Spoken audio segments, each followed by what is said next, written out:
আচ্ছা নমস্কার, আমি দেবকুমার। আমি এই বিকলাঙ্গ চাইল্ডের সাথে সবসময় থাকি। আচ্ছা আমি এখনই আসলাম সেই সব বাচ্চাদের এক্সারসাইজ করিয়ে। আচ্ছা ইনি কিন্তু বিকলাঙ্গ, অন্য ধরনের বিকলাঙ্গ। আচ্ছা ইনি ছিল আগে কী কাজ করতেন, করতো আগে রাজমিস্ত্রির কাজ করতো। কিন্তু রাজমিস্ত্রির কাজ করার সময় কী ঘটনা ঘটেছিল বলো তো? কি সামসেট ভেঙে এর পায়ে পড়ে গেছিলো। এ কিন্তু আমাদের চেয়ে অনেক ছোটো। সেই জন্যই তুমি তুমি করে কথা বলছি। হ্যাঁ, সানসেট পরে পাটা, তার পাটা কিন্তু না একটু বাতিল হয়ে গেছে। এই যে এই সাইডে পাটা কিন্তু নেই, এই জন্য এটা হচ্ছে। আচ্ছা এই পাটা কিন্তু নেই। আচ্ছা তোমার নামটা জানো কি? আশিস মণ্ডল।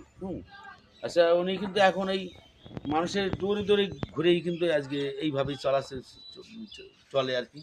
আচ্ছা বয়সটা কিন্তু খুব একটা বেশি না, কিন্তু এখন বাচ্চা কাচ্চাও আছে, বউ বাচ্চা সবই আছে, কিন্তু সাংসারিক আর্থিক ভালো না থাকলে যা হয় আর কি মানুষের জীবনে।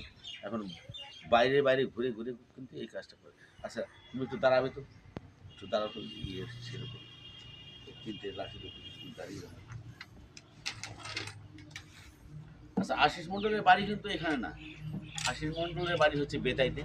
আচ্ছা উনি এসছে আমার এই ইউটিউব থেকে দেখে, ইউটিউবটা দেখেই কিন্তু উনি এসছে আমার কাছে।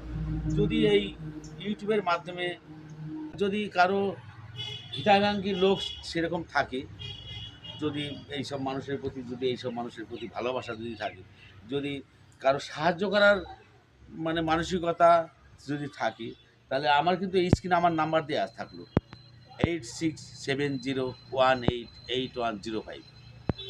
আচ্ছা তাহলে তোমার নামটা তুমি কী বললে? আশিস মণ্ডল। হ্যাঁ, এই নাম্বারে যদি আপনারা আমার সাথে যোগাযোগ করেন, এই আশিসবাবুকে আমি আশিস আশিসকে আমি আপনাদের কাছে পাঠিয়ে দিতে পারবো। কিন্তু এই নাম্বারে যদি আপনারা সেই সাহায্যটা করতে চান, তাহলেও করতে পারবেন, কোনো অসুবিধা নাই। সে আপনি যেমন পারেন। উনি তো একটা অসহায় মানুষ। এখন উনি তো কাজ করতো, রাজমিস্ত্রি কাজ করতো। সেখান থেকে ওনার পরে কী পড়ে গেছিলো জানো? সামসেটটা ভেঙে পড়ে গেছিলো।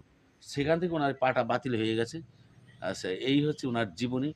আপনারা আমার এই চ্যানেলটাকে দেখবেন, আমি কী সব নিয়ে থাকি। আমি কিন্তু এখনই বাড়ি ঢুকেছি, আর বাড়ি ঢুকে কিন্তু এই আশিস এসছে। আশিস আমার কাছে এসছে যে আমি একটু সাহায্যর ব্যাপারটা তো ওনার দরকার লাগে। তাহলে উনি চলবে কী করে, বাঁচবে কী করে? বুঝছেন, এই ঘটেছে 4 বছর। এই কাজ করতে গিয়ে এই ঘটনা ঘটে গেছে। এখন কার কপালে কী আছে না আছে বলা তো যায় না। ঈশ্বর কাকে কোথায় কীভাবে রাখবে থাকবে সেটা কিন্তু সবই ওপরওয়ালার দান। এটা জোর করার কিছু নেই। আচ্ছা আপনারা আমার এই চ্যানেলটাকে দেখে যদি